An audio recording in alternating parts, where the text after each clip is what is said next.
Assalamu alaikum wa rahmatullahi wa barakatuh. Inch'Allah, vous m'entendez? Naam, parce que d'abord, alhamdulillah. Deuxièmement, parce que il y avait un bouton ici sur le micro qui était fermé. C'est pas qui a dû le toucher. المهم إن الحمد لله نحمده ونستعينه ونستغفره ونعوذ بالله من شرور أنفسنا ومن سيئات أعمالنا. من يهده الله فلا مضل له ومن يضلله فلا هادي له. وأشهد أن لا إله إلا الله وحده لا شريك له وأشهد أن محمدا صلى الله عليه وسلم عبده ورسوله. يا أيها الذين آمنوا اتقوا الله حق تقاته ولا تموتن إلا وأنتم مسلمون. يا أيها الناس اتقوا ربكم الذي خلقكم من نفس واحدة وخلق منها زوجها وبث منهما رجالا كثيرا ونساء واتقوا الله الذي تساءلون به والأرحام إن الله كان عليكم رقيبا. يا أيها الذين آمنوا اتقوا الله وقولوا قولا سديدا يصلح لكم أعمالكم ويغفر لكم ذنوبكم ومن يطع الله ورسوله فقد فاز فوزا عظيما. En cette soirée, bi'idhnillahi azza wa jal, du lundi 23 Safar 1429 de l'Hégire, qui concorde avec le 31 mars 2008, nous allons aborder le deuxième cours du tome 2. Le deuxième cours du tome 2 du fabuleux livre qui s'appelle Al-Aqida al-Wasitiyya de Cheikh al-Islam Ibn Taymiyyah rahimahullah, expliqué par Cheikh Ibn Uthaymin rahimahullah. On n'oubliera pas de remercier Allah Azza wa Jal qui nous a aidés à terminer le premier tome qui dépasse Ibn Azza wa Jal 400 ou 500 pages, et Ibn Azza wa Jal de commencer le deuxième. Je donne toutes mes salutations à ceux et celles qui ont assisté le premier tome, et mes félicitations aussi, car Allah Azza wa Jal les a aimés, il leur a ouvert leur cœur et les a fait patienter pour qu'ils restent là en face d'un micro, en train d'entendre ce que Allah Ta'ala a dit, ce que son prophète alayhi salam a dit, ce que les salaf salih ont dit, ce que les savants ont dit, alors que d'autres passent leur temps à jouer, à plaisanter, et d'autres à faire des péchés et des grands péchés. Donc c'est une faveur que Allah nous a donnée. On n'oubliera pas de le remercier jour et nuit. Avant de commencer le deuxième cours du deuxième tome, il faut faire vite une petite révision. Et normalement aujourd'hui, il n'y a pas Aqida. Mais j'ai préféré faire Aqida pour deux raisons. La première, parce que j'ai vu que les sectes égarées ont commencé à bouger ces derniers temps. Surtout la secte des Habash.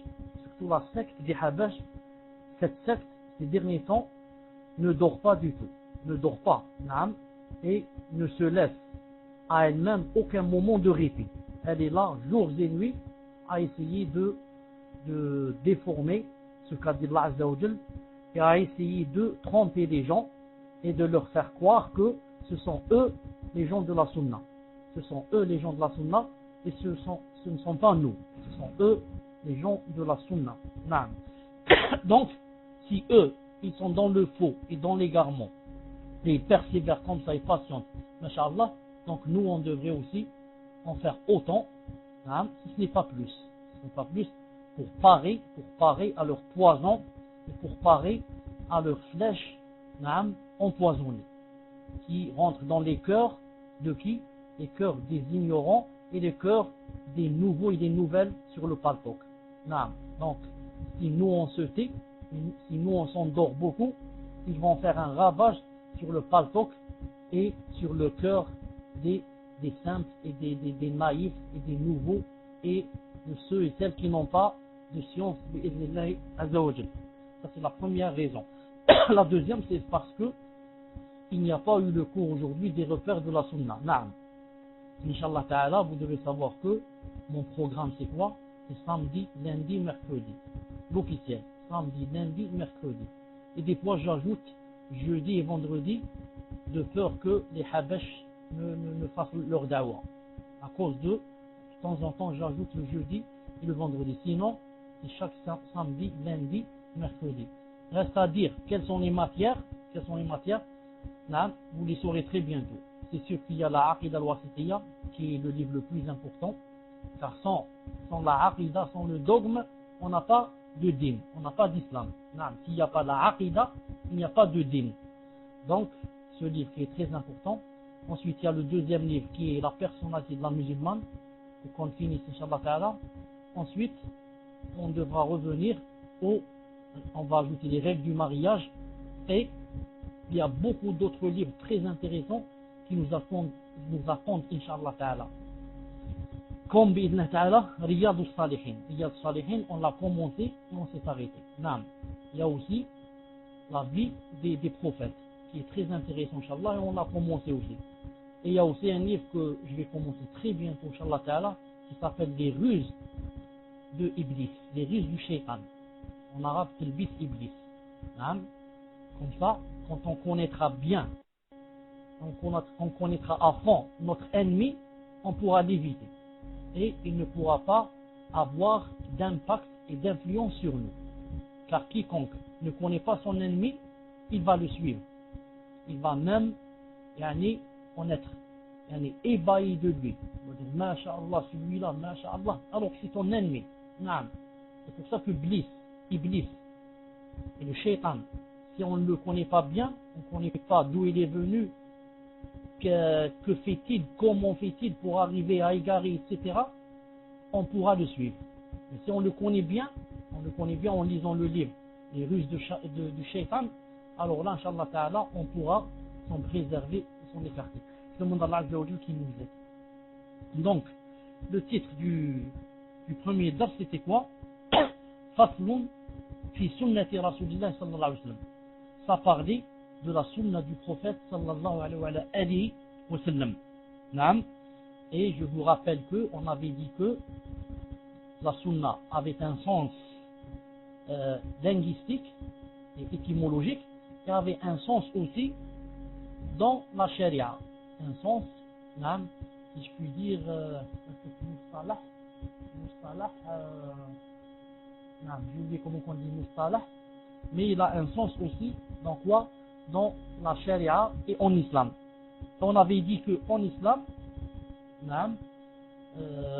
son sens, c'est quoi la sunna du prophète sallallahu alayhi wa sallam? Hiya qawluhu wa fi'luhu wa iqraruhu. C'est quoi la sunna?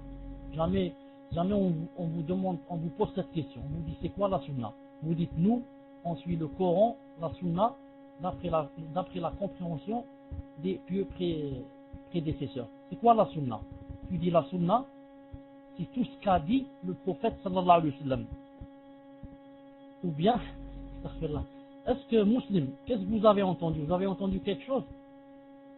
Muslim, est-ce que vous avez entendu quelque chose? Qu'est-ce que vous avez entendu?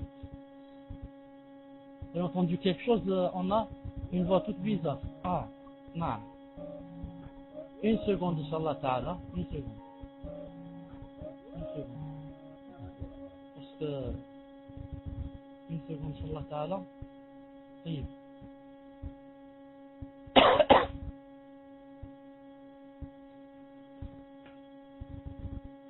Je dis une fois, une fois. Salam alaykum wa rahmatullahi wa barakatuh. Je disais, si on vous demandait c'est quoi la sunna du prophète sallallahu alayhi wa sallam, vous allez dire c'est tout ce qu'a dit le prophète sallallahu alayhi wa sallam, ou bien tout ce qu'il a fait, ou bien tout ce qu'il acquiesce. Donc il y a trois choses.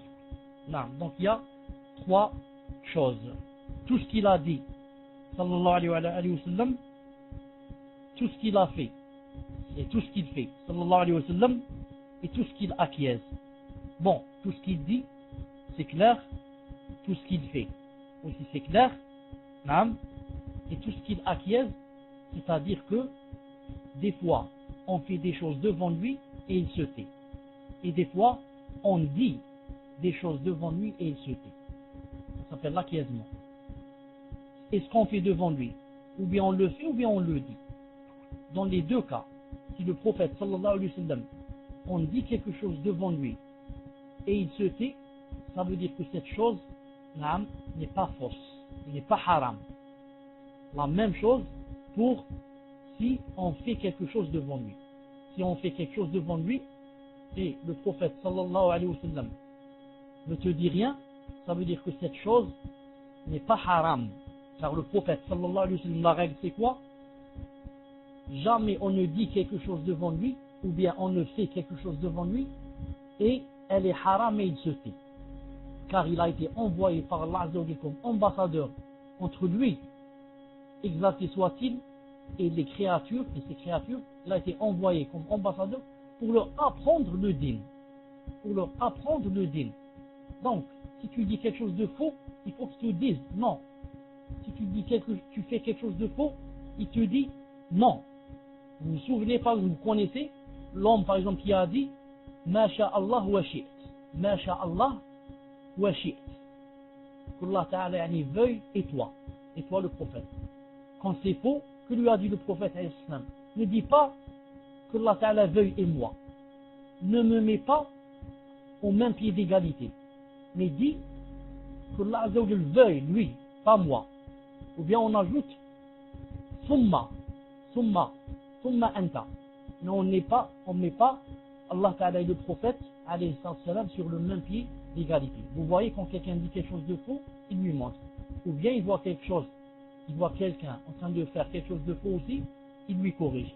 Mais si on fait quelque chose devant lui, sallallahu alayhi wa sallam, ou bien on dit quelque chose et il se tait, alors cette chose que une autre personne vient de faire ou bien vient de dire, cette chose elle-même ou bien cette parole elle-même ou bien cet acte elle-même devient une sunna.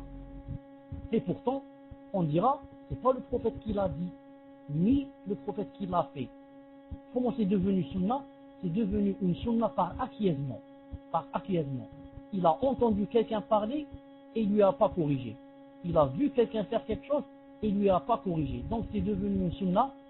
Est-ce une sunna de l'acte, c'est-à-dire de faire, ou bien une sunna de dire?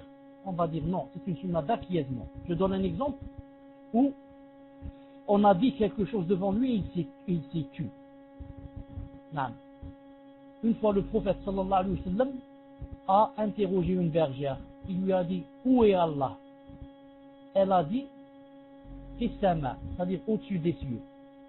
Le prophète sallallahu alayhi wa sallam ne lui a pas dit tu t'es trompé. Il s'est tu. Mieux encore, il a dit à son propriétaire, cet esclave, c'est une quoi? C'est une croyante. Affranchis-la. Il a dit où est Allah? Elle a dit au-dessus des cieux. Il a dit qui suis-je? Elle a dit le prophète. Il lui a dit alors affranchis-la. C'est une croyante. Donc, le fait de dire qu'Allah Ta'ala est au-dessus des cieux a été entendu par le prophète sallallahu alayhi wa sallam dire par une bergère. Il lui a pas dit c'est faux, taqillah, il ne faut pas dire comme ça. Bien au contraire, il a acquiescé, il a approuvé et il a dit à son propriétaire affranchis-la. Donc ceux qui de nos jours, spécialement les Habash et les Asha'ira et les autres, qui disent que Allah Ta'ala n'est pas au-dessus des cieux, ce n'est pas lui qui est au-dessus des cieux, c'est sa rahma, c'est sa miséricorde, ou bien c'est sa puissance, ou bien je ne sais pas quoi, qui est au-dessus des cieux, et ce n'est pas Allah, on va lui dire donc de deux choses l'une. Naam, de deux choses l'une. Ou bien, vous connaissez la religion mieux que le prophète sallallahu alayhi wa sallam. Naam. Lui, il a dit, il est au-dessus des cieux, et le Coran, bien sûr, c'est plein de versets en ce sens, et vous dites, il n'est pas au-dessus des cieux. Donc, de deux choses l'une. Ou bien vous connaissez la religion mieux que le prophète sallallahu alayhi wa sallam. Et donc, on va vous suivre, et on va délaisser le prophète sallallahu alayhi wa sallam. Car vous connaissez la vérité mieux que lui. Ou bien, la deuxième, comment on dit ça, c'est pas la deuxième solution, ou bien le deuxième cas de figure, ou bien vous êtes dans l'égarement jusqu'au cou, ou bien vous êtes noyé dans l'égarement et l'innovation et la bid'a. Et bien sûr, c'est le deuxième cas de figure qui est vrai. Ceux qui disent que Allah Ta'ala n'est pas au-dessus des cieux sont noyés dans l'égarement. Ou bien, ils sont quoi? Ils sont des ignorants, ils n'ont pas encore appris le dîn. Celui-là, c'est moins grave. Il dit, je ne savais pas qu'Allah Ta'ala était au-dessus des cieux, je croyais qu'il était partout, j'ai entendu ma grand-mère et mon grand-père dire que Allah Ta'ala était partout, alors je les ai imités. Depuis mon enfance, je dis Allah Ta'ala est partout. Et alhamdoulilah, vous venez de m'apprendre que Allah Ta'ala est au-dessus des cieux. C'est ça le dogme des salafs et des prédécesseurs. Non. Ou bien alors, il dit non, je ne reconnais pas ça. Il est partout, il n'est pas au-dessus des cieux. Alors là, il sera dans l'égarement jusqu'au cou.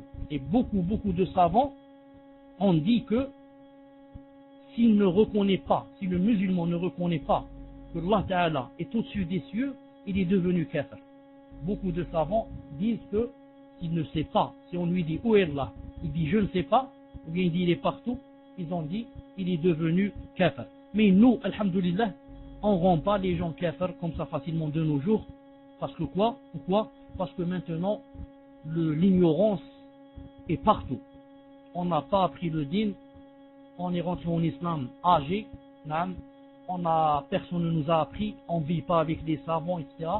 Donc on ne va pas vite dire à quelqu'un qui dit je ne sais pas où est Allah, ou bien qui dit il est partout, on ne va pas lui dire vite tu es kafir. Comme a dit un innovateur, un grand innovateur, avant-hier, dans une salle des Habash, qu'est-ce qu'il a dit? Il a dit quiconque dit que Allah Ta'ala a un visage, c'est un kafir. Regardez, quiconque dit que Allah Ta'ala a un visage, c'est un kafir. Moi je lui ai répondu, quiconque dit qu'il n'a pas un visage, c'est lui le kafir. Voilà, celui qui dit qu'il n'a pas le visage, c'est lui le kafir parce qu'il a démenti le Coran. Le Coran a dit, il restera le visage de ton Seigneur. Et celui-là dit non, il n'y a pas de visage. Allah Ta'ala n'a pas de visage. Al-Muhim, qu'Allah Azza wa Jal nous apprenne notre religion, car nous sommes très loin. Qu'Allah Azza wa Jal nous apprenne notre religion. Mais le malheureux, c'est quoi? C'est que certains ont les moyens et la capacité d'apprendre et ne veulent pas apprendre. Certains, beaucoup même, ont les moyens et la capacité d'apprendre et ne veulent pas. Le shaitan est là, au-dessus de leur cœur, et il s'est mis comme entrave, une bûche, entre eux et entre la quête de la science. Subhanallah. Et il est là, il leur dit, Subhanallah, demander la science, ce n'est pas obligatoire. Comment? Sinon tout le monde va devenir un savant. Alors, où sera le mécanicien et le boulanger et le médecin et l'agriculteur? Donc il n'y aura pas cela si tout le monde va demander la science. Et puis toi, tu es une sœur, tu es là avec les enfants, le ménage, tu épluches les pommes de terre, ça te suffit, tu as fait l'essentiel. Tu n'es pas obligé d'apprendre la science. Non, et comme ça il dit. Et il dit aussi d'autres choses, qu'on verra Inch'Allah Ta'ala lorsqu'on lira les ruses du shaitan. Barakallahu fik al-ghuraba. Donc je disais que le malheureux c'est que certains ont les moyens et s'en éloignent. Cela bien sûr c'est plus grave pour eux demain quand ils vont rencontrer Allah Azza wa Jal. C'est plus grave pour eux.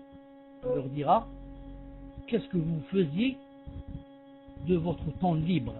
Qu'est-ce que vous faisiez de votre temps libre? Vous savez que personne, comme c'est dans le hadith authentique, personne ne bougera les pieds demain le jour de la résurrection. Quand on rencontrera Allah Ta'ala, on sera tous debout, tous nus, femmes et hommes nus, debout, et personne ne bougera un pied jusqu'à ce qu'on nous demande 4 choses. Entre autres, entre les 4, qu'est-ce qu'on va nous demander? Qu'est-ce que vous avez fait de votre temps libre? Qu'est-ce que vous avez fait de votre temps? Naam. Heureux, celui qui répondra à Allah, je passe ma plupart de mon temps à essayer de te connaître, à essayer d'apprendre ta religion, à essayer de me rapprocher de toi, à essayer de faire mon possible pour rentrer dans ton paradis, à essayer de faire mon possible pour m'éloigner de ton enfer. Allah Ta'ala alors agréera à cette personne, sera ravi d'elle et la fera rentrer à son paradis. C'est lui Al-Ghafour Ar-Rahim. Et malheur à malheur, malheur et grand malheur à celui qui dira je passe mon temps à écouter des chansons et à suivre la mode, naam, et à suivre X ou Y qui m'a dévié du chemin. Naam, malheur à celui-là et grand malheur. Allah Ta'ala t'a donné un temps comme ça libre, tu ne veux pas apprendre la religion. Tu passes ton temps à jouer, à plaisanter du matin au soir. Naam, Malheur à toi demain quand tu vas rencontrer Allah Ta'ala qui ne t'a créé que pour l'adorer. Je n'ai créé les djinns et les êtres humains que pour m'adorer. Jamais tu ne pourras l'adorer si tu n'as pas de science. Car nous, non seulement on adore Allah, mais on l'adore avec sa législation. On l'adore avec le Coran et la Sunna d'après la compréhension des salafs. On ne l'adore pas avec les innovations. On ne l'adore pas avec notre niya. On dit, Alhamdulillah, ça me suffit, j'ai une bonne intention. Comme beaucoup de gens disent, pourquoi tu n'apprends pas ta religion? Ouf, l'essentiel c'est que ce qu'il y a dans les cœurs. Non, c'est pas la science qui compte. L'essentiel c'est la bonne intention. Elle est dans le cœur. Non, la bonne intention suffit. Si vraiment tu avais la bonne intention dans le cœur et la sincérité, alors tu aurais demandé la science, qui est une obligation. Sah ou la mchi sah. Si vraiment tu étais sincère, tu aurais suivi Allah Ta'ala qui t'a dit dans le premier verset, Iqra, apprends, lis. Et le prophète qui a dit, la quête de la science est une obligation pour chaque musulman. Et dans la musulmane, rentre la musulmane. Non. Alors comment tu es sincère et tu n'obéis pas à Allah Ta'ala et à son prophète? Non. Alors si on dit, Allah Ta'ala connaît ce qu'il y a dans les cœurs, d'autres personnes te diront, l'essentiel mon frère, je ne suis pas un criminel. Non. Je ne vole pas, je ne fais pas la zina, je ne tue pas les gens, et comme disent d'autres, je ne brûle pas les mosquées. Alhamdulillah. Naam, l'essentiel est dans le cœur. Et plus grave, ceux qui disent, moi au moins, naam, je n'applique pas, je n'ai pas le djilbab, mais je ne fais pas comme font celles qui ont le djilbab. Et moi je n'ai pas la barbe et le camis, mais je ne fais pas comme ceux qui ont la barbe et le camis, ils calomnient, ils font la médisance, ils mentent, etc. Non, celui-là, bien sûr, celui qui dit comme ça, le shaitan s'est assis sur son cœur et l'a rusé. Il lui a rusé. Il lui a dit, si tu dis comme ça, tu vas triompher sur eux. Toi, au moins, alhamdoulilah, tu n'as ni la barbe, ni le camis, mais alhamdoulilah, toi, tu ne fais pas comme eux. Tu es mieux qu'eux. Et nous, qu'est-ce qu'on dit à ces personnes-là? On dit à la première personne qui dit Allah Ta'ala sait ce qu'il y a dans les cœurs et l'essentiel c'est la bonne intention, on lui dit alors ne fais pas aussi la prière, ne fais pas la prière et dit Allah Ta'ala sait que dans mon cœur j'ai envie de faire la prière. Ne va pas au hajj, ne va pas au pèlerinage et dit Allah Ta'ala sait que j'ai l'intention dans le cœur de faire le pèlerinage, il va t'excuser. Et ne fais pas le jeûne du Ramadan. Il dit, Allah Ta'ala sait ce qu'il y a dans les cœurs. Non, moi pendant le Ramadan, je fume et je mange et je dis, Allah Ta'ala sait ce qu'il y a dans les cœurs. Comme ça on dit à la première catégorie, comme celle qui ne met pas le djilbab et reste dévoilée devant les hommes et dit, Allah Ta'ala sait ce qu'il y a dans les cœurs. Non, qu'Allah Subhanahu wa Ta'ala nous en préserve. Et on dit à la deuxième catégorie, qui dit, moi je n'ai pas la barbe, et l'autre dit, moi je n'ai pas le djilbab, mais je suis mieux que celle qui a le djilbab et qui fait la médisance. Je suis mieux qu'elle. On dit à cette catégorie, tu n'es pas mieux qu'elle. Naam. Elle, au moins, elle a essayé d'adorer Allah Ta'ala en faisant une chose obligatoire qui est le djilbab. Et elle a fait la faute de faire la médisance. Naam. Mais toi, pour être mieux qu'elle, il faut que toi aussi tu mettes le djilbab et tu ne fais pas la médisance. Ce n'est pas seulement je ne médis pas, je suis mieux que l'autre. Non. Mais, et fais ce que Allah Ta'ala t'a dit, et éloigne-toi de ce qu'il t'a pas dit. De ce qu'il t'a dit de ne pas faire. Mais, comme cette sœur, mets le djilbab comme elle, et ne médit pas, il ne fait pas la médisance. Et non pas le contraire. Non. Tout ça c'était pour dire quoi? On revient, on était où? On était à quand le prophète sallallahu alayhi wa sallam entend quelqu'un dire quelque chose, il acquiesce. Comme ici, il a entendu la femme, la bergère dire Allah Ta'ala est au-dessus des cieux. Et des fois j'ai dit que il voit quelqu'un en train de faire quelque chose et il le laisse. Il lui dit pas cette chose que tu fais est fausse. Donc là aussi, ça devient une sunna par acquiescement. Comme par exemple, il a vu quelqu'un après la salat subh, il l'a vu en train de faire la prière surrogatoire du Fajr. Quelqu'un dans la mosquée est arrivé, il a trouvé des gens en train de faire la prière du Subh. Donc il ne peut pas faire la nafila, il ne peut pas faire salat al-Fajr. Qu'est-ce qu'il a fait? Il est rentré avec les gens, il a fait salat al-Subh. Quand il a terminé, il est allé dans un coin seul et il a commencé à faire salat al-Fajr, c'est-à-dire dire avec Qul ya ayyuhal kafirun et Qul huwallahu ahad. Le prophète l'a questionné, il lui a dit tu fais salat al-Subh 4? Salat al-Subh on l'a fait tout à l'heure 2, c'est pas 4. Il lui a dit non ya Rasulullah, non, j'ai pas fait salat al-Fajr, celle qui vient après, je suis en train donc maintenant de la faire, c'est une dette. Le prophète sallallahu alayhi wa sallam s'y tue, il n'a rien dit.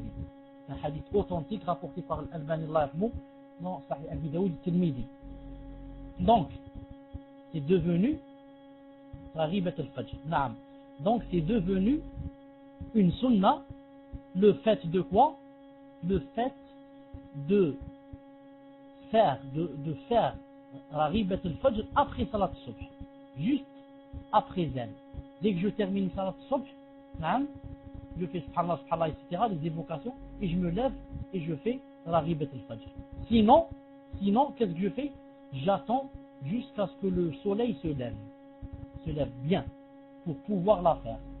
Donc, vous voyez, le prophète a vu quelqu'un faire quelque chose, et il l'a laissé. En le laissant, c'est devenu une sunna d'acquiescement. Qu'est-ce qu'il a laissé, par exemple, aussi, le prophète sallallahu alayhi wa sallam, faire des gens? Je donne un exemple. Il a vu une fois Khalid ibn al-Walid, radiyallahu ta'ala anhu, l'une des épées d'Allah Azza wa Jal, Sayf min suyufullah, comme a dit le prophète sallallahu alayhi wa sallam dans Sahih Muslim, l'une des épées de Allah Azza wa Jal. Qu'est-ce qu'il a vu en train de faire? En train de manger quelque chose qu'on appelle ad-dab. Quelque chose qu'on appelle ad-dab. Vous savez ce que c'est dab? Je ne sais pas comment ça s'appelle en français. C'est une forme de lézard. Vous connaissez le lézard, mais beaucoup plus grand, qui peut faire jusqu'à, par exemple, 30 cm, 40 cm. Là, on le trouve dans le sable. Dans le sable en plein Sahara, on le trouve des fois au bord de la mer aussi, qui fait jusqu'à 40 cm. Il ressemble exactement au lézard. Il court vite, etc. Dans certaines maisons, je l'ai vu, cet animal, quand j'étais jeune, comme ça, dans certaines maisons de nos grands-pères, etc., ils ouvraient son ventre, ils mettaient à l'intérieur de la paille, etc., et ils le mettaient comme ça, parure sur le mur. Comme ça, on l'accroche sur le mur comme une parure. Al-Ghuraba, est-ce que vous voyez ce que le dab, ici on me dit, c'est une tarente. La tarente. Voilà comment on m'a écrit, tarente. C'est ça? Naam, dab. Alhamdulillah. Donc le prophète sallallahu alayhi wa sallam a vu Khalid ibn Walid en train de manger la tarente, une tarente. Qu'a dit sallallahu alayhi wa sallam? Il a dit, quant à moi, je n'en mangerai pas. Parce que a'afuhu. Comment vous dites a'afuhu? On dit a'afuhu, je ne peux pas le manger. C'est-à-dire, si je vais le manger, je ne peux pas, ou bien je vais vomir, quelque chose comme ça. C'est pas ça. Ghuraba. Mais c'est proche. Taïb. Vous avez compris, comme un lézard. Attention. Ah voilà, c'est dégoûtant. Attention, quand vous me donnez un mot, soyez-en sûr. Parce que maintenant, si c'est pas la tarente, ça risque de tout changer. Après, les gens vont dire, il a dit la tarente c'est haram, c'est pas haram. C'est un iguane. Je crois que c'est un iguane. Je crois que c'est un iguane. C'est plus proche. C'est un iguane. Exactement. Ça ressemble à un lézard. C'est un peu plus grand. Al-Muhim. Qu'a-t-il dit, sallallahu alayhi wa sallam? Il a dit, je le trouve dégoûtant. Je ne le mange pas. Mais, sallallahu alayhi wa sallam, a-t-il laissé Khalid ibn Walid le manger, ou bien il lui a dit arrête de manger, c'est haram? Il l'a laissé en train de manger. Donc on comprend par cela que manger l'iguane n'est pas interdit. Manger l'iguane n'est pas interdit. Par quel délit? Par la sunna de l'acquiescement. Par la sunna de l'acquiescement. Le prophète al-Islam a vu quelqu'un, Khalid ibn Walid, en train de le manger et a acquiescé. Il ne lui a pas dit c'est interdit. On avait dit, tout ça c'est la sunna. Deuxièmement, on avait dit que, pardon, nous sommes toujours dans la révision, il faut aller maintenant un peu vite. Il a dit, c'est la deuxième référence. Vous savez, la sunna, c'est la deuxième référence. C'est-à-dire que, après le Coran, on a la sunna. Naam. Une seconde ici. Naam. Pourquoi on dit à la sunna? Parce qu'il y a des gens qui, jusqu'à de nos jours, disent que on n'est pas obligé de suivre la sunna. On ne suit que le Coran. Naam, Raghibat al-Fajr, al-Ghuraba, ce n'est pas moi qui l'ai écrit.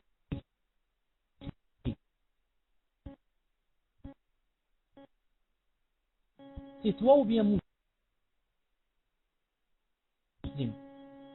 Donc moi je n'ai pas l'habitude d'employer ce mot. Est-ce que tu veux dire maintenant le roi avec eux? Quand on se réveille le matin,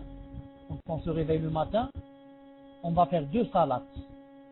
On va faire la première salade qui s'appelle Sunnat al-Fajr. Et certains l'appellent Raghibat al-Fajr. C'est deux rak'at où on va lire avec Qul ya ayyuhal kafirun et on va lire avec Qul huwa Allahu ahad. Ce n'est pas obligé, mais c'est comme ça la sunna. C'est surrogatoire. Ensuite, qu'est-ce qu'on fait? Ensuite, on fait l'iqama, Allahu Akbar, qam salat, et on fait quoi? On fait salat subh. Donc la sunna qui est avant s'appelle Sunnat al-Fajr, il s'appelle Raghibat al-Fajr, et même dans certains hadiths, elle s'appelle aussi salat subh. Elle s'appelle aussi subh. Mais nous, pour différencier, on va dire Sunnat al-Fajr et salat subh. Taïb. Pourquoi j'ai dit qu'il fallait suivre le Coran et la sunna? Pourquoi on ajoute aussi la sunna?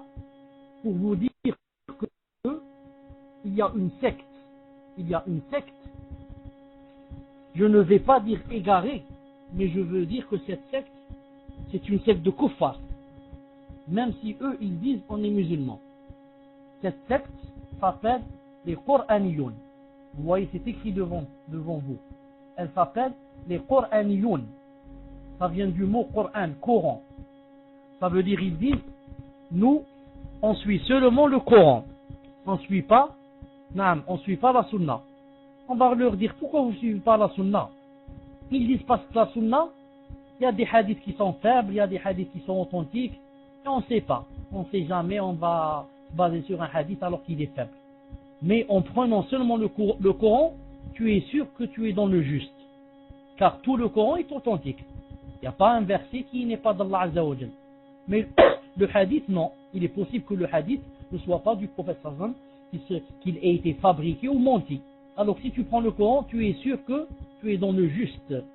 Et nous on dit, si tu prends seulement le Coran, tu es sûr que tu vas rentrer en enfer pour ne plus en ressortir. Non. Si tu suis seulement le Coran, tu meurs. Tu vas rentrer en enfer éternellement, ne jamais en ressortir. Pourquoi?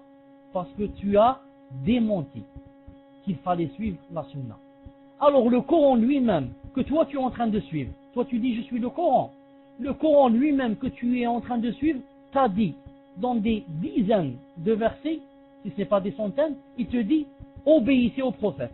Qul ati'u Allah wa ati'u Rasul.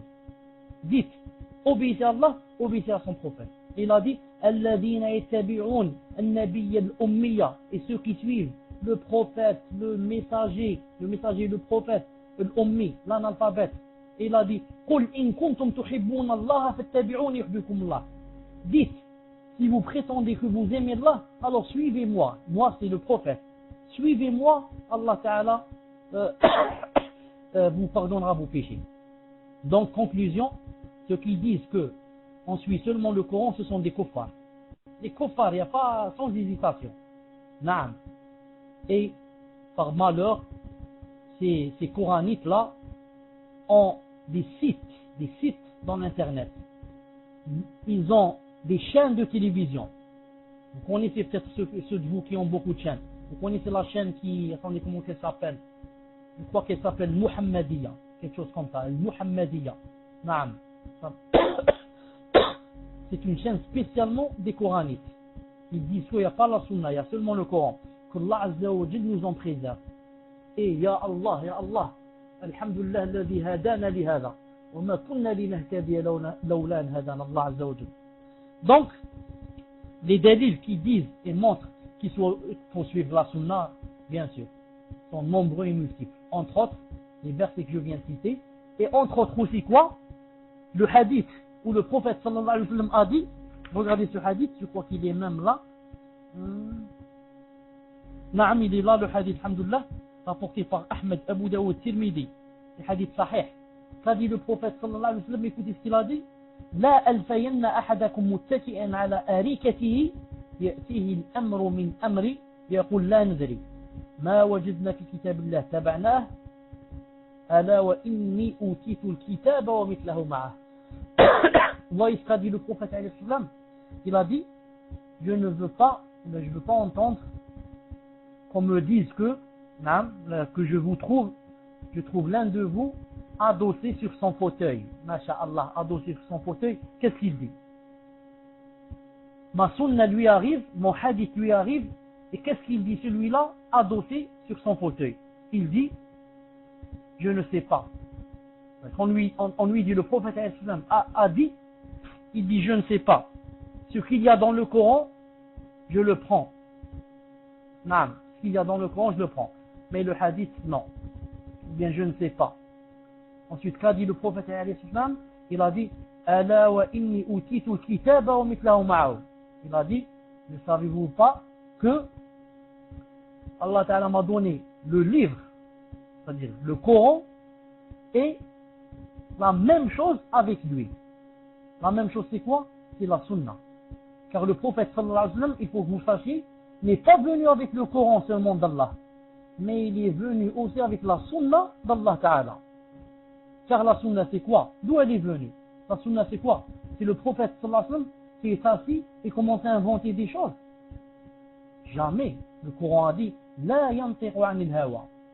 Il ne parle pas sous l'effet de passion. Jamais. Le prophète sallallahu alayhi wa sallam ne dit un mot que Allah Ta'ala lui dit de dire ce mot par l'intermédiaire de Jibril alayhi salam. Mais des fois par ilham. Mais jamais il ne dit quelque chose qui n'est pas concorde, qui n'est pas conforme avec ce que veut Allah Azza wa Jal. Et dans un autre hadith qu'a dit le prophète sallallahu alayhi wa sallam, il a dit Ala inna ma harrama Rasulullah mithlu ma harrama Allah. Il a dit, n'est-ce pas que ce que Allah Ta'ala a dit c'est haram, ce que le prophète alayhi salam a dit c'est haram, c'est illicite, il a dit, c'est comme ce qu'a dit Allah Ta'ala. Non. Si le prophète alayhi salam a dit cette chose est haram, c'est comme si Allah Ta'ala a dit c'est haram. Si le prophète alayhi salam dit cette chose est permise, c'est comme si Allah Ta'ala a dit. C'est son ambassadeur. Il ne dit que ce que veut Allah, ce que aime Allah Azza wa Jal. Non. Et pour terminer, nous sommes toujours dans la révision. Pour terminer, je vous ai dit que suivre la sunna du prophète sallallahu alayhi wa sallam est tellement important que Cheikh Al-Albani Allah yarhamou a dit que le hadith où il est dit que le prophète sallallahu alayhi wa sallam a envoyé Mu'adh au Yémen et il lui a dit avec quoi tu vas juger les gens. Il a dit je vais juger avec le Coran. Et lui a dit et si tu trouves pas Allah يسلمك طيب جزاك الله خير جزاك الله خير أنا ما فتحتلكش خاطر راني في الدرس. نعم طيب je disais que le hadith où le prophète sallallahu alayhi wa sallam a dit qu'il avait envoyé quelqu'un au Yémen. Il a envoyé quelqu'un au Yémen, c'est Mu'adh ibn Jabal, si je ne me trompe pas, et lui a dit, avec quoi tu vas juger? Il a dit, je vais juger avec le Coran. Et il lui a dit, si tu ne trouves pas par exemple le verset sur lequel tu dois te baser, tu vas juger sur quoi? Il a dit, alors je vais juger sur la Sunna. Et le hadith est long. Al-Muhim, ce qu'on veut de ce hadith, c'est que ce hadith, Cheikh Al-Albani a dit, n'est pas authentique. Pourquoi il n'est pas authentique d'après Cheikh Al-Albani? Il a dit parce que ce hadith fait la différence entre le Coran et la Sunna. Il lui a dit, avec quoi tu vas juger? Il a dit, je vais juger d'abord avec le Coran. Et si je ne trouve pas, je vais juger avec la Sunna. Cheikh Al-Albani a dit, c'est impossible. Le Coran et la Sunna sont à pied d'égalité. On ne peut pas dire, attendez, je vais chercher dans le Coran, ensuite, si je ne trouve pas la réponse, je vais chercher dans les hadiths. C'est pas vrai. Les deux marchent ensemble. Ils marchent ensemble. La Sunna ne vient pas après. Ils marchent les deux ensemble. Mieux que cela, mieux que cela, et c'est plus étonnant que cela, et vous allez comprendre où se trouve l'étonnement facilement. Vous allez comprendre où se trouve l'étonnement. C'est quoi? C'est que le prophète sallallahu alayhi wa sallam, pardon, j'ai dit le prophète sallallahu alayhi wa sallam parce que je pensais à autre chose. Le plus étonnant, c'est que le grand savant Ibn Hazm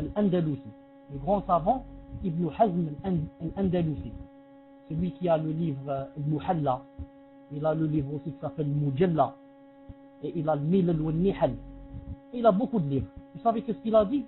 Il a dit, si jamais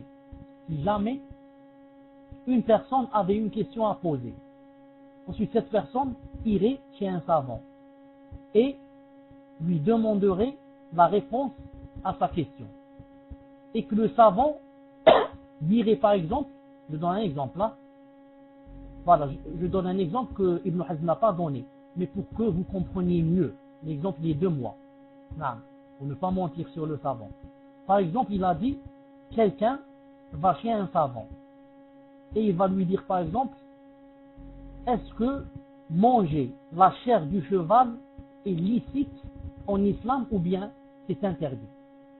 Il a dit, par exemple, il va te dire, c'est interdit. Tu lui diras, pardon, monsieur le savant, vous vous êtes basé sur quoi pour me dire cela? Il te dira, je me suis basé sur un verset.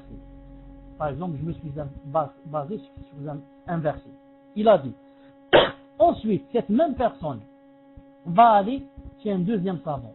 Elle va dire, quand j'ai entendu le premier, il m'a dit que c'était interdit, j'ai des doutes, je ne suis pas très convaincu. Je vais retéléphoner à un deuxième savant. Il a dit.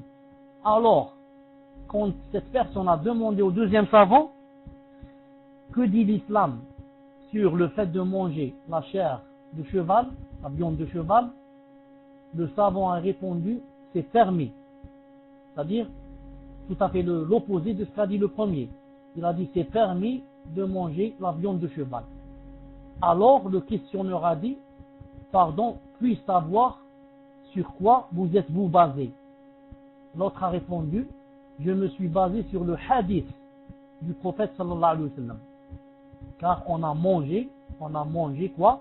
On a mangé de la viande au temps du prophète sallallahu alayhi wa sallam. Le hadith de Asma, dans le Bukhari, on a dit on a mangé au temps du prophète sallallahu alayhi wa sallam. Et tout à l'heure, ça fait seulement un quart d'heure, qu'est-ce que j'ai dit? J'ai dit quand on fait quelque chose devant le prophète alayhi wa sallam et il nous laisse faire, c'est quoi? C'est de la sunna par acquiescement. Al-Muhim. Ibn Hazm, le grand savant, a dit, dans ce cas où cette personne a demandé à 2 savants, a posé la même question à 2 savants. Le premier a dit, c'est interdit en se basant sur le Coran. Le deuxième a dit, c'est permis en se basant sur le hadith. Il a dit, on doit prendre de l'avis de celui qui s'est basé sur le hadith et non pas de celui qui s'est basé sur le Coran. Allahu Akbar. Regardez les ulama comment ils voient. Regardez les savants comment ils voient. Pourquoi vous allez me dire? Pourquoi vous allez me dire? Subhanallah. Je ne prends pas avec le Coran, je prends avec la Sunna. Comment ça? Le hadith est plus fort que la Sunna? Le hadith, il peut être plus fort que le Coran, pardon? La réponse est très simple. La Sunna. Quand le prophète, alayhi salam, dit quelque chose, est-ce qu'il peut dire une chose qui contrarie le Coran? Est-ce que le prophète, alayhi salam, peut dire une chose, peut dire un hadith où il rentre en contradiction avec le Coran? Sallallahu alayhi wa sallam. Est-ce qu'il peut faire une chose pareille?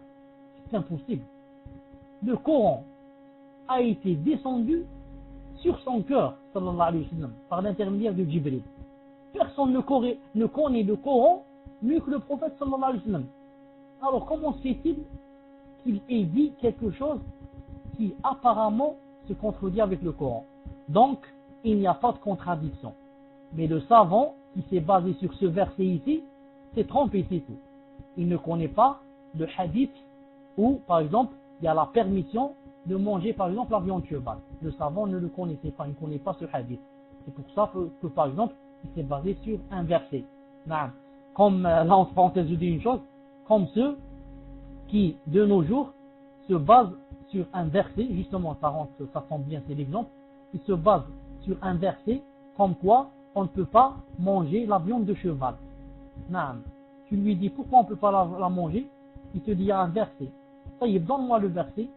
Il va te dire, Allah Ta'ala dit dans le Coran, وَالْخَيْلَ وَالْبِغَالَ وَالْحَمِيرَ لِتَرْكَبُوهَا وَزِينَ.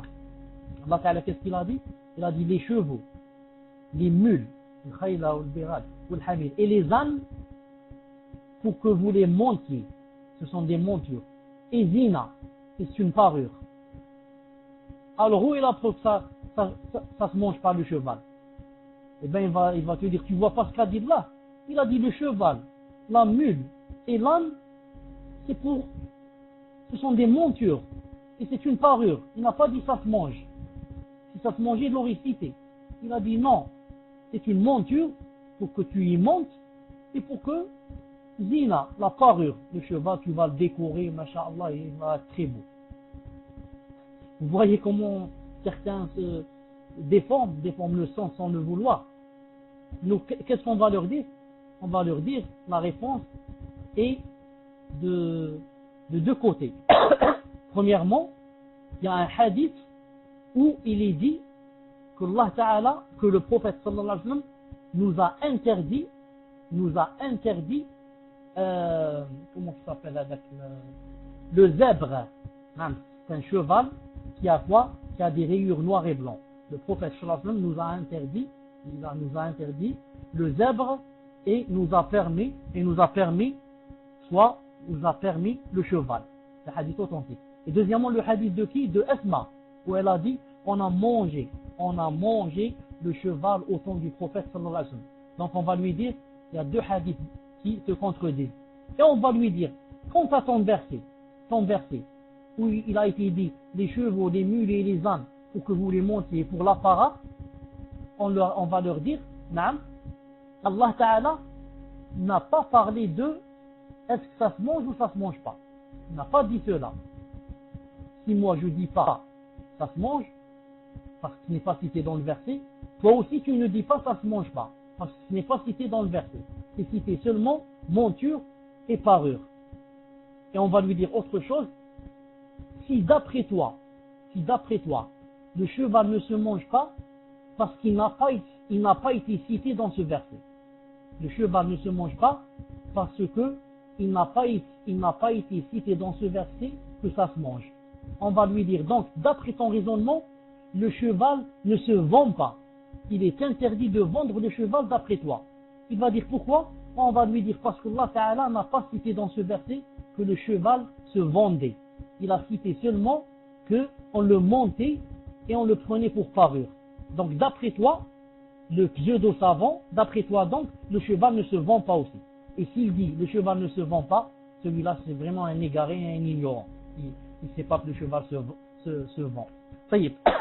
Maintenant, on a terminé la révision. Tout ça c'était la révision.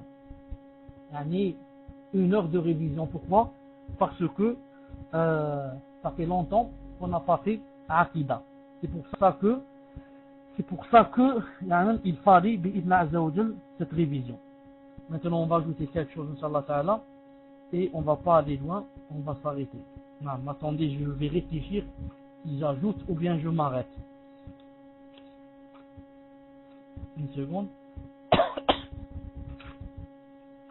طيب, je préfère m'arrêter bi'idnillah azza wa jal parce que le dars c'est un peu long et pour ne pas vous compliquer les choses, je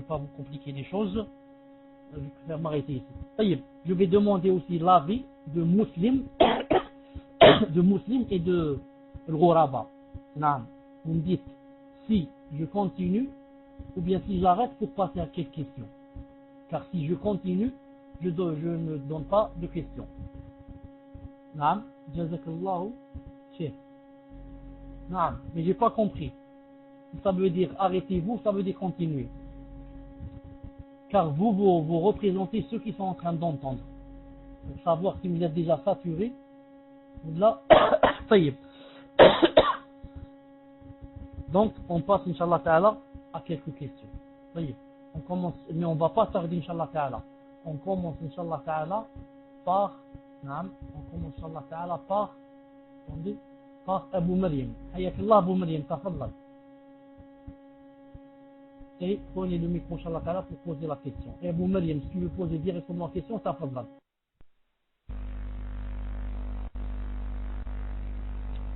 Assalamu alaikum wa rahmatullahi wa barakatuh. Akhi Abu Maryam, tu préfères prendre le micro ou alors je lis la question, Inch'Allah?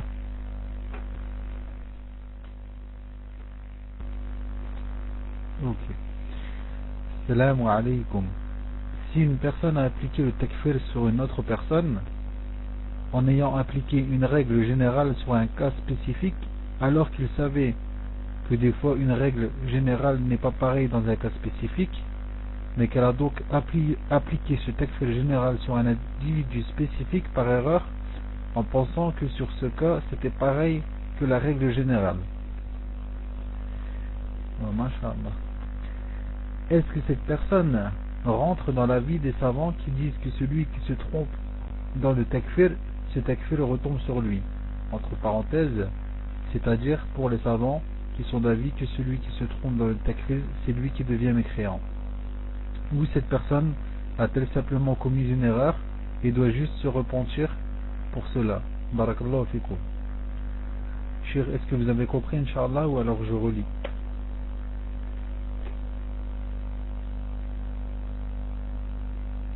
Très bien. Tfaddal, Cheikh.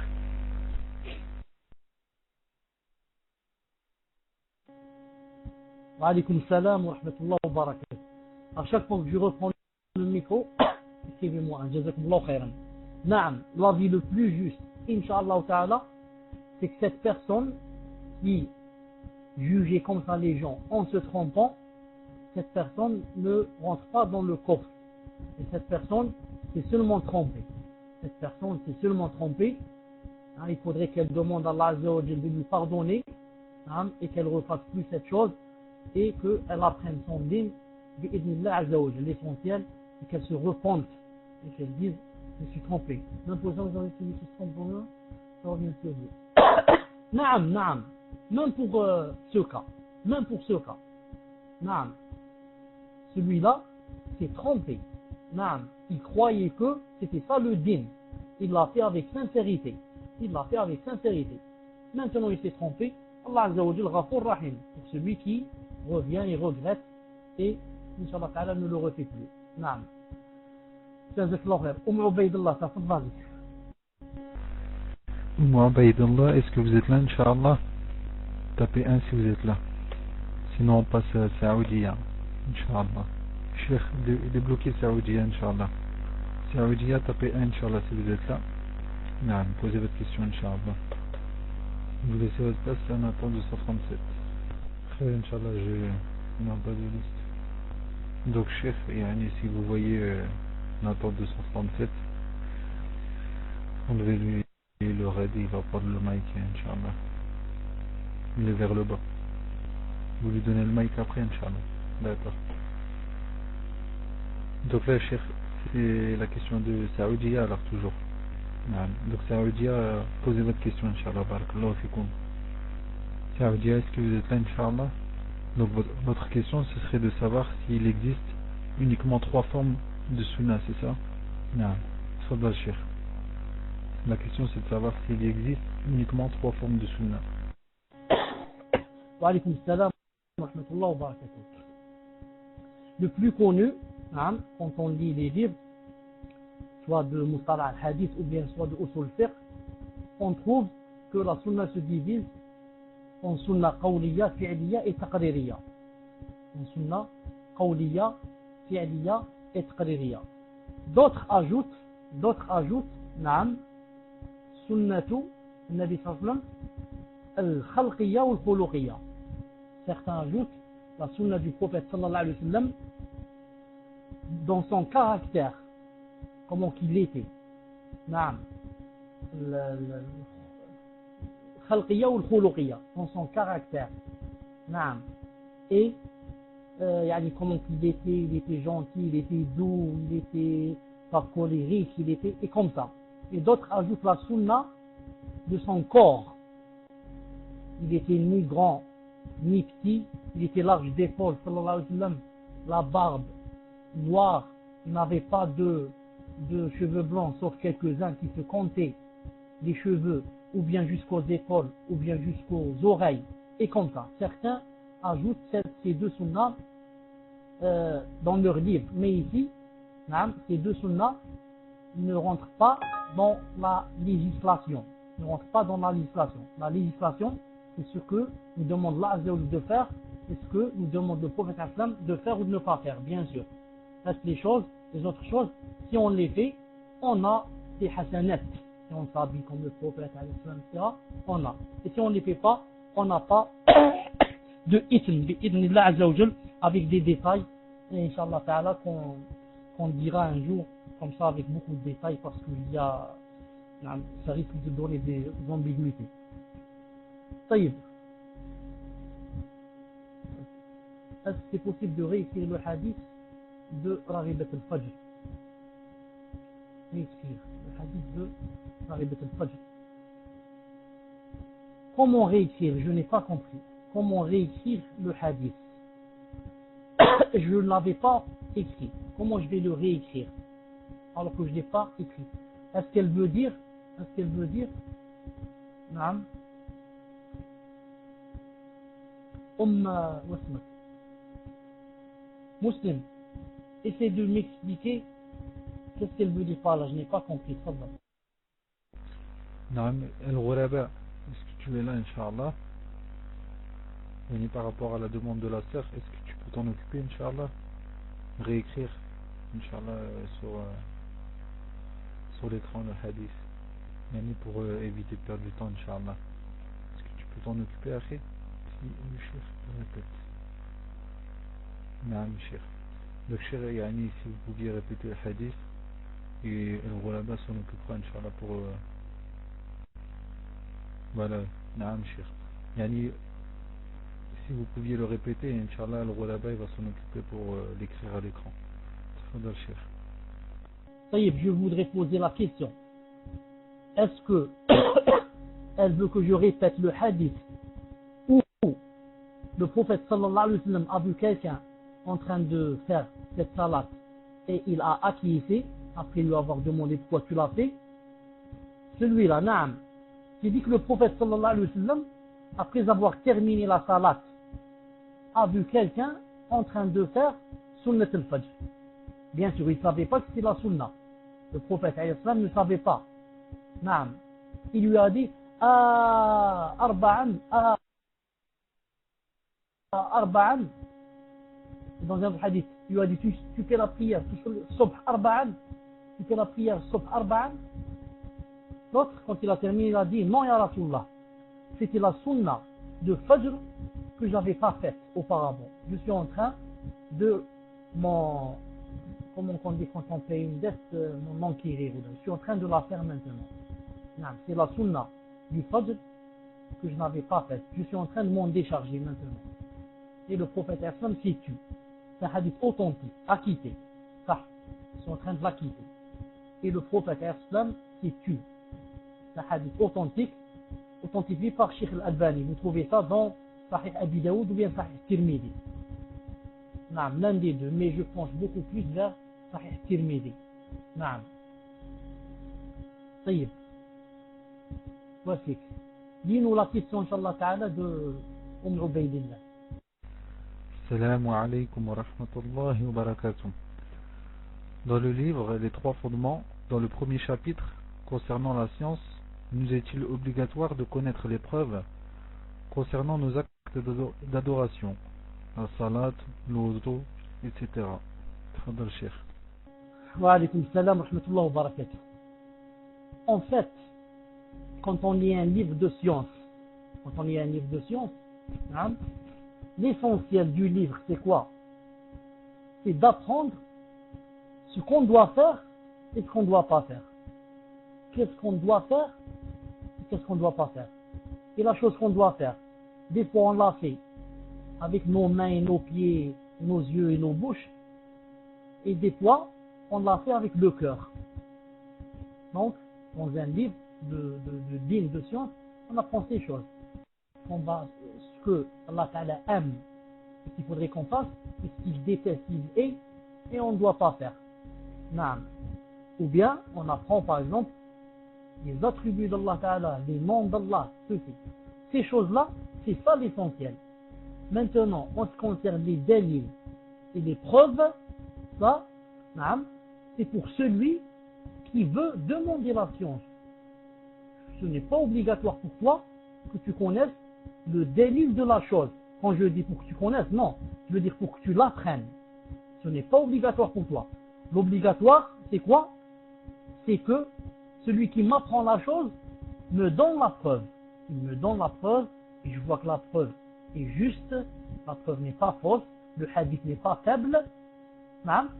Ensuite, j'apprends cette chose elle-même, la chose, ce que Allah Ta'ala veut que j'apprenne. Mais le délit, ce n'est pas obligé. Le délit, c'est pour quelqu'un qui demande la science. Talibul ilm, les ulama. Moi qui suis tout juste, moyen ou la faible, c'est pas obligé pour moi de connaître le délit. L'essentiel c'est quoi? C'est de connaître la chose elle-même. La chose, est-ce qu'elle se fait, elle se fait pas, elle est interdite, elle n'est pas interdite. Mais le délit, c'est pour qui? C'est pour les hommes de science, pour si jamais tu fais la polémique avec quelqu'un, tu te dis donne-moi le délit, moi j'ai un autre délit. Ou bien quand tu apprends aux gens le din, tu leur dis Allah Ta'ala a dit ceci, le prophète a dit ceci, il te dit où est-ce qu'il a dit ça? Tu leur dis cette chose est haram. Pourquoi c'est haram? Donne-moi la preuve. Tu dis j'ai pas. Donc, quand tu dis j'ai pas, tu ne vas pas convaincre les gens. Mais pour celui qui ne peut pas, l'essentiel ce n'est pas, comme j'ai dit, les délits, ce n'est pas les preuves. Mais l'essentiel c'est la chose elle-même. Quant à la preuve, on la demande quand quelqu'un nous apprend. Quand quelqu'un nous apprend, on ne ferme pas les yeux et on lui dit dis ce que tu veux, je vais avaler. Dis ce que tu veux, je vais avaler, je vais tout avaler. On dit non. Je lui dis donne-moi tes preuves pour que je te croie. Donne-moi tes preuves pour que je te suive. Sinon, car comme disent les savants, qu'est-ce qu'ils disent? Ils disent si on ne demandait pas les preuves aux gens dans le dîn, on ne leur demande pas la preuve, qu'est-ce qui va se passer? Tout le monde, ou bien quiconque, dira ce qu'il veut. Si moi maintenant, je m'assois devant vous, et vous ne me dites pas, s'il vous plaît, quelle est la preuve de ce que vous venez de dire? Alors qu'est-ce qui va se passer? Je vais dire ce que je veux. Ce qui me plaît, je vais le dire. Salat al-Dhuhr, c'est 3 rak'at, c'est pas 4. Le Ramadan, il faut jeûner les 15 premiers jours. C'est tout. Le Hajj, si tu vas au Hajj, tu as un péché. Et je vais dire des milliers de choses comme ça. Il n'y a pas la preuve. Je dis ce que je veux. Mais si, à chaque fois que je dis quelque chose, vous me dites s'il vous plaît, d'où vous tenez cela, où est la preuve? Alors là, personne ne parlera. Tout le monde se taira jusqu'à ce qu'il apprenne la science. C'est pour ça que les soufis et les habash et les autres, qu'est-ce qu'ils font dès les premiers temps? Dès que une nouvelle personne rentre dans leur secte, qu'est-ce qu'on lui apprend dès le premier temps? on lui apprend que il ne faut jamais questionner celui qui t'apprend. Il ne faut jamais questionner le cheikh. Bien au contraire, tu dois t'imaginer chez lui, quand tu es devant lui, assis devant ses genoux, tu dois t'imaginer comme si tu étais entre les mains de celui qui lave le mort. Quand tu meurs demain, tu es entre celui qui te lave. C'est toi qui commandes, ou c'est lui qui commande? C'est lui qui commande. Il veut commencer par te laver par la tête ou par les pieds. Il est libre. Il veut te mettre sur le flanc droit, le flanc gauche, il est libre. Ils disent comme ça. Quand tu es avec un cheikh, c'est interdit de lui poser une question. Vous voyez? Alors, quand on apprend à l'adepte comme ça, il ne pose jamais de questions. Et alors, lui interdisant de poser une question, je peux tout dire après. Il n'a pas le droit de poser de questions. Je peux tout dire. Certaines même leur apprennent que poser une question, ça rentre dans le péché. Et certains soufis vont plus loin, ils te disent, attention, non seulement tu ne poses pas de questions, mais mieux encore, si tu vois le cheikh faire ce qui te paraît haram pour toi, sache que c'est parce que seulement tu ne connais pas la cause. Mais ce qu'il fait, c'est halal, c'est licite. Mais nous, on n'a pas la science. Cheikh, naam, vous m'entendez pas? Est-ce que vous m'entendez pas? Alhamdulillah. Naam. Je disais que ils apprennent leurs adeptes de ne jamais poser de questions au cheikh. Et mieux encore, comme disent les soufis, il ne faut pas que tu dises c'est le haram, car tu ne connais pas les secrets qui sont cachés derrière. Ne pose pas de questions, ne cherche pas à comprendre. Si le cheikh boit de l'alcool, pour toi c'est de l'alcool. Pour lui, il sait pourquoi il l'a bu. Non. Alors, t'interdisant de poser la question, tu te tais. Tout ça c'était pour vous dire donc la réponse aux questions de les dalils et les autres. تفضل Inch'Allah le prochain. C'est à qui le tour? Amin. C'est à qui le tour? Naam. Naam, c'est à Sonia, Cheikh. Sonia, est-ce que votre question est complète? Ubaydillah, est-ce que vous pouvez baisser la main, Inch'Allah, barakallahu fikoum. Et Sonia, est-ce que vous avez fini votre question? Naam. Tapez 1, Inch'Allah, à la fin de la question. Sonia. Et le haut, en fait, pour finir ma grossesse. Est-ce que c'est le début de la question? Sonia, pour finir ma grossesse, j'ai déménagé chez mes amis, etc. C'est le début de la question? Ça n'a rien à voir. Non, d'accord. Barakallahu fikum. Assalamu alaikum wa rahmatullahi wa barakatuh. Pour finir ma grossesse, j'ai déménagé chez des amis en province l'été dernier. J'avais contacté un cheikh qui m'avait dit que j'étais considérée comme voyageuse puisque je comptais revenir à Paris et donc je pouvais raccourcir mes prières. Depuis que j'ai accouché, alhamdoulilah, je n'ai plus envie de remonter vivre sur Paris et je ne sais pas encore où aller vivre avec mon bébé. Entre parenthèses, son père et moi sommes divorcés. En attendant d'y voir plus clair dans ma situation, j'ai pris un appartement à mon nom depuis 3 mois. Ma question est, puisque le logement est à mon nom et que je réside dans cette ville, suis-je encore considérée comme voyageuse ou non? Barakallahu fik. Une sœur me demande en PV si vous pourriez lui fixer un rendez-vous, Inch'Allah, car elle a besoin de vos lumières. Bi'idnillah. Tfadal, Cheikh. Wa alaykoum salam wa rahmatullahi wa barakatuh. Pour la sœur, pour la sœur qui a loué maintenant un appartement, le mieux pour elle, Inch'Allah ta'ala, c'est la vie le plus juste, c'est qu'elle fasse la prière complète et non pas en voyageuse. Qu'elle la fasse complète. Al-Dhuhr 4, Al-Asr 4 et l'Isha 4. Bi'idnillahi azza wa jal. Ensuite, je demande à Allah subhanahu wa ta'ala tout puissant qui t'aide pour que tu vois clair et te fasse sortir de ces problèmes. Quant au rendez-vous, Inch'Allah ta'ala, qu'a demandé cette sœur et la sœur Amin, que hier j'ai attendu, mais ça ne donnait rien. je ne sais pas pourquoi maintenant elle dit ça s'est coupé. Inch'Allah Ta'ala, on laisse pour la prochaine fois, c'est-à-dire mercredi, bi'idhna azza wa jal, mercredi après le dars. Quant à la sœur que connaît Sonia, si elle veut dire un rendez-vous par téléphone, je n'ai pas de téléphone. Je n'ai que le portable, je n'ai plus le fixe. Et le portable, je ne peux pas le donner. Car si je le donne, je dois payer avec la personne qui me parle. Et alors, puisque ceux et celles de France qui appellent téléphonent pendant plus d'une heure, imagine 50 personnes téléphonent chacun une heure, combien je vais payer pour le téléphone. C'est pour ça que ou bien elle vient sur internet, ou bien c'est toi qui lui redonnera la réponse, c'est-à-dire c'est toi qui restes après le dars, et je te dis ce que tu dois lui dire, bi'idhna ta'ala.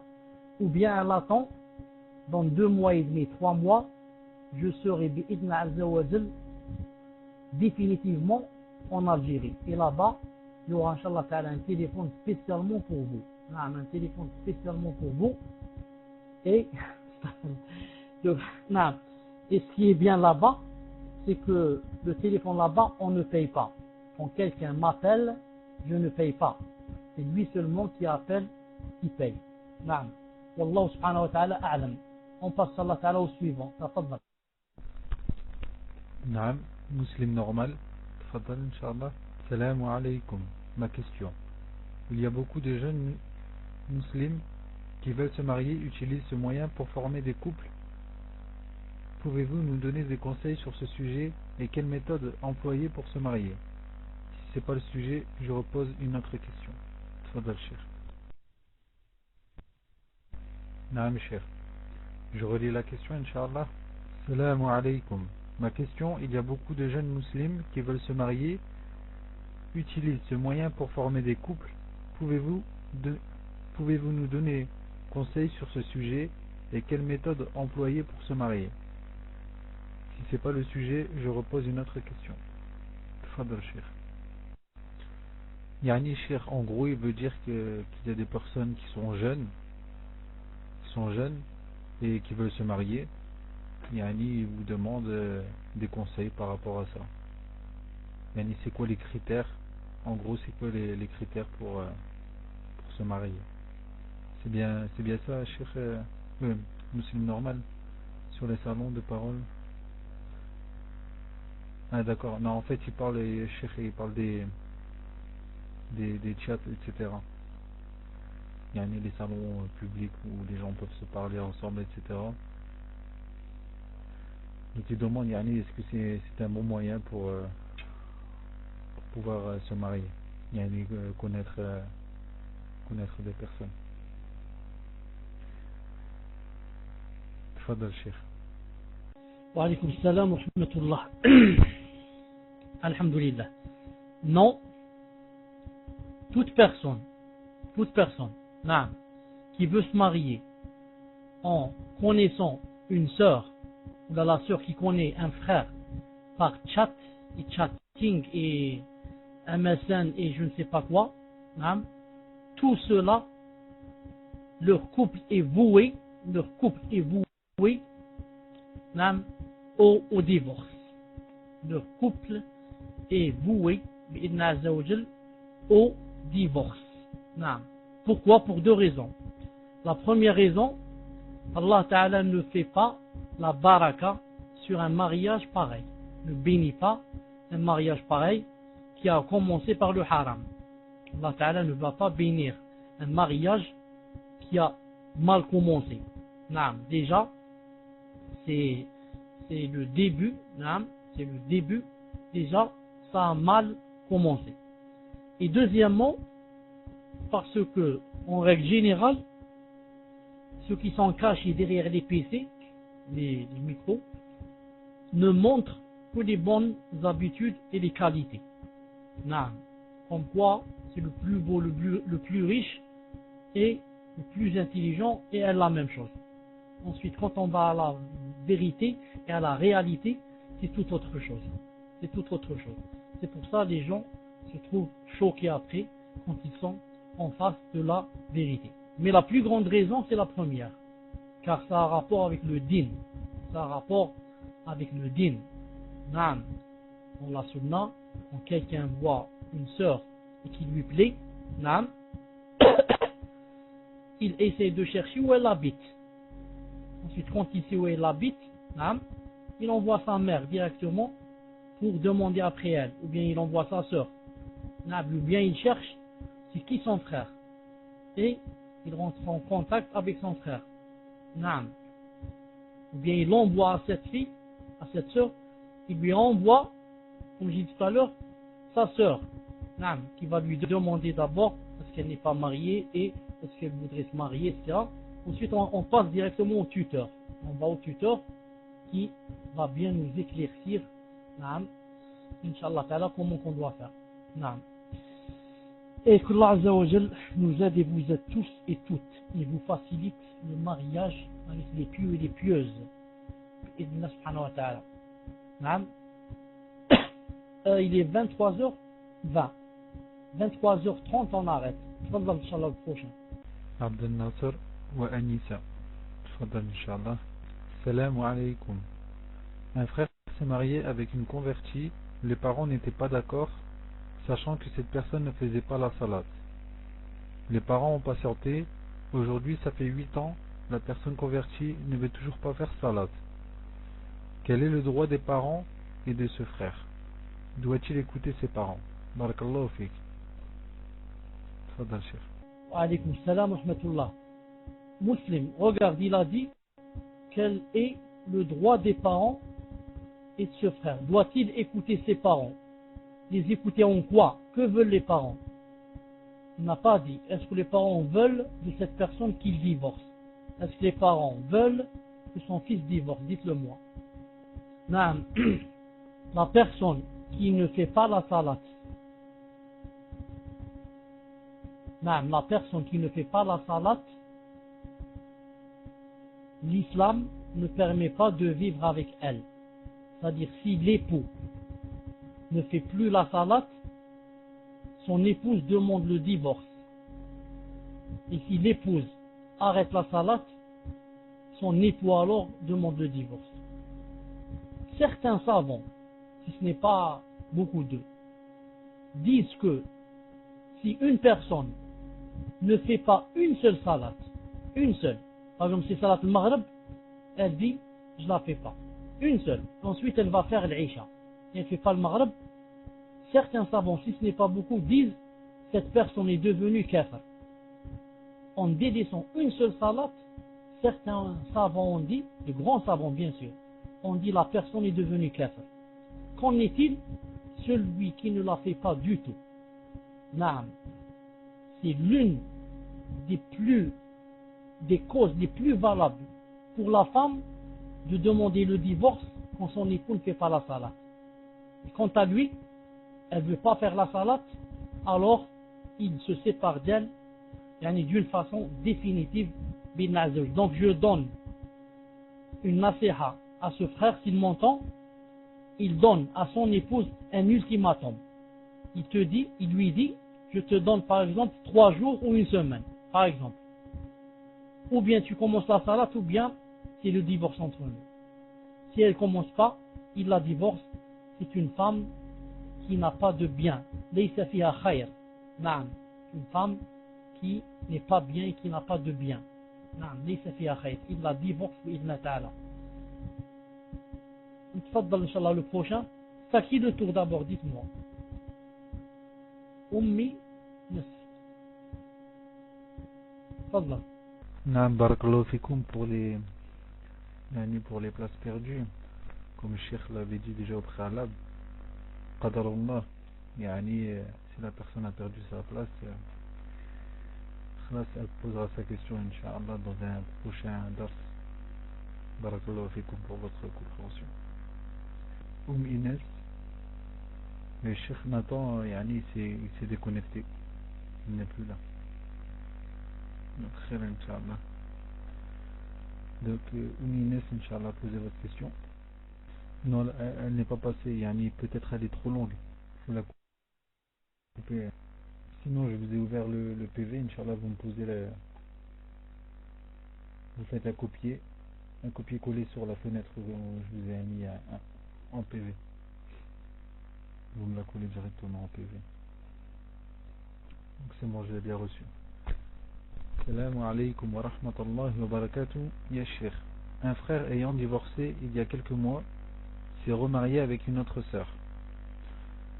À l'annonce de ce nouveau mariage, l'ex-femme de ce frère ne supporte pas et se met à harceler ce dernier, entre parenthèses, en l'appelant, lui envoyant des textos qu'elle ne devrait pas envoyer étant donné qu'elle n'est plus sa femme, prétextant le fait qu'elle n'est plus sûre que ce dernier l'a réellement répudiée dans les règles.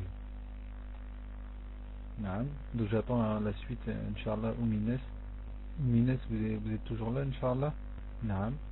Mettez la suite, Inch'Allah. Barakallahu fikoum. L'ex-femme va jusqu'à proposer à ce frère de répudier sa femme actuelle, voire de la prendre, elle, comme deuxième épouse.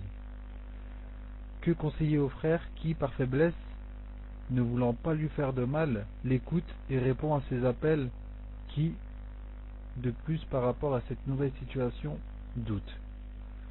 Je précise que ce frère avait divorcé de sa première femme car elle lui demandait souvent de le répudier et qu'à la fin il cédait à chaque fois. Donc Cheikh Yani, la question est un peu longue, donc est-ce que vous voulez que je relis, Inch'Allah? Cheikh, est-ce que vous êtes là, Inch'Allah? Non. Assalamu alaikum wa rahmatullahi wa barakatuh, ya Cheikh. Un frère ayant divorcé il y a quelques mois s'est remarié avec une autre sœur. À l'annonce de ce nouveau mariage, l'ex-femme de ce frère ne supporte pas et se met à harceler ce dernier, entre parenthèses, en l'appelant, lui envoyant des SMS qu'elle ne devrait pas envoyer étant donné qu'elle n'est plus sa femme, prétextant le fait qu'elle n'est plus sûre que ce dernier l'a réellement répudiée dans les règles. Donc l'ex-femme va jusqu'à proposer à ce frère de répudier sa femme actuelle, voire de la prendre elle comme deuxième épouse. Que conseillez-vous au frère qui, par faiblesse, ne voulant pas lui faire de mal, l'écoute et répond à ses appels qui, de plus par rapport à cette nouvelle situation, doute? Donc le frère, il doute aujourd'hui. Je précise que ce frère avait divorcé de sa première femme car elle lui demandait souvent de le répudier et qu'à la fin il cédait à chaque fois. Il doute, à mon avis, Allahu A'lam, mais moi ce que j'ai compris c'est qu'il doute qu'il avait réellement répudié.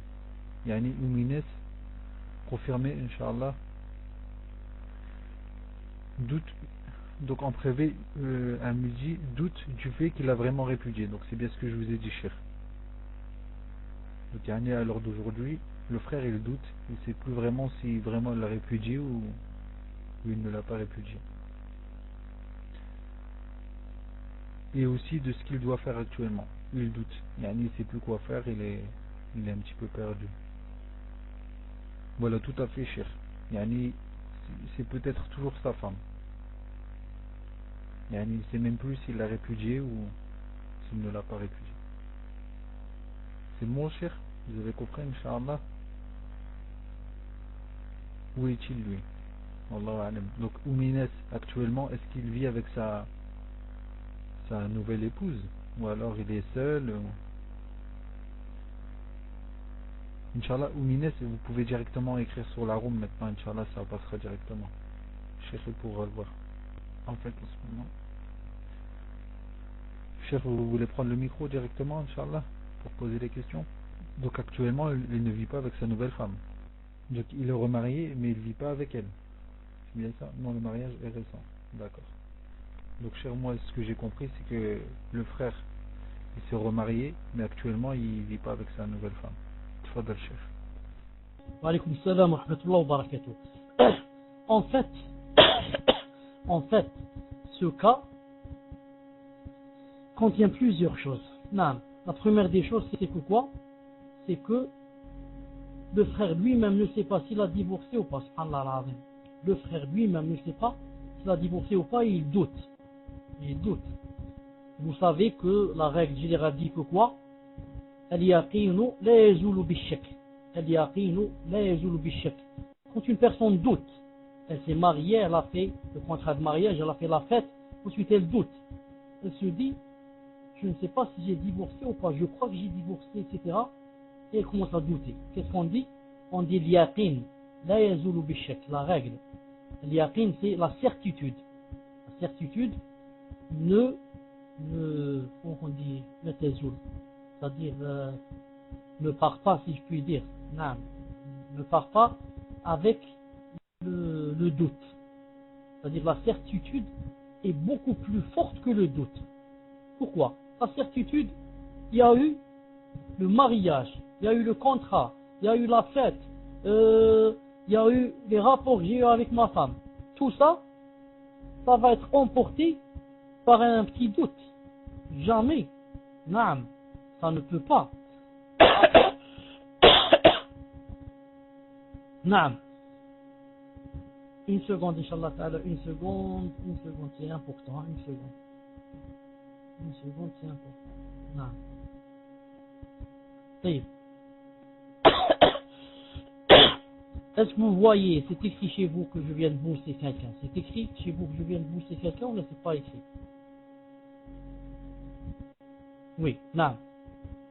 Celui-là c'est quelqu'un de mélangé. C'est-à-dire, c'est un égaré, plein d'égarements. En même temps, c'est-à-dire il est habash, et en même temps il est chiite. Il est tout mélangé. Il a pris toutes les bid'as et les a mis dans son cœur. Celui-là. Il s'appelle simple 3 et 5. Naam. Donc celui-là, il faut en prendre garde. Il a dû sûrement, en rentrant ici, il a dû sûrement quoi? Il a dû vous donner des PV. Surtout aux sœurs, surtout à ceux qui ont les PV ouverts, ils te donnent des liens, etc. pour essayer d'égarer et d'attirer vers leur salon qui est ouvert maintenant. Laissez-moi vérifier, leur salon doit être ouvert. Laissez-moi vérifier une seconde. Naam.